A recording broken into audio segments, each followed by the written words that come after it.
बघा मित्रांनो डॅम कोणतं धरण आहे हा वैतरण धरण बघा खूप मोठं वैतरण धरण आहे वैतरण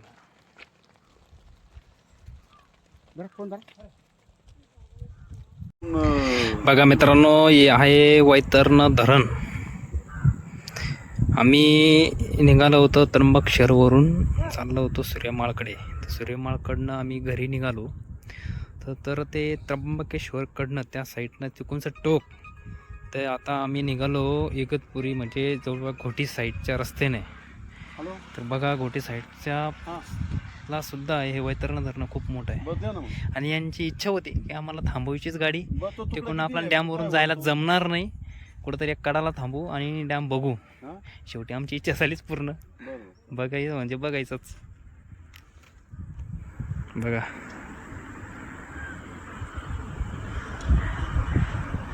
काय धरण आहे मित्रांनो काय पाणी बघा मच्छी पकडणारे लांब येते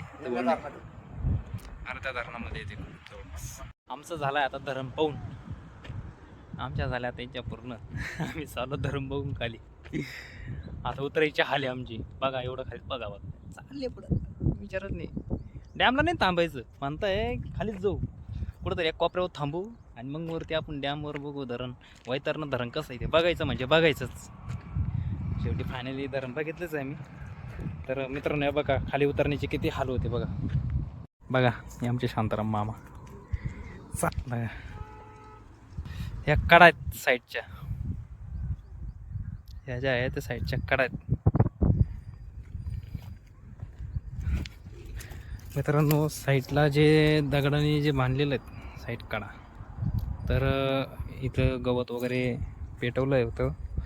म्हणून चढायला जरा व्यवस्थित जागा सापडली आम्हाला म्हणून आता आम्ही हळूहळू आम्हाला उतरताच नाही चालू नाही बघा आमची गाडी कुठे आहे तर आम्ही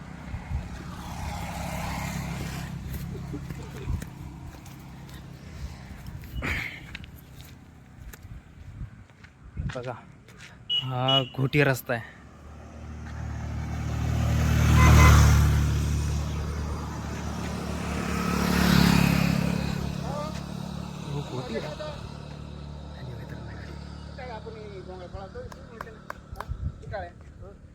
पळावला होता आपण दिलीप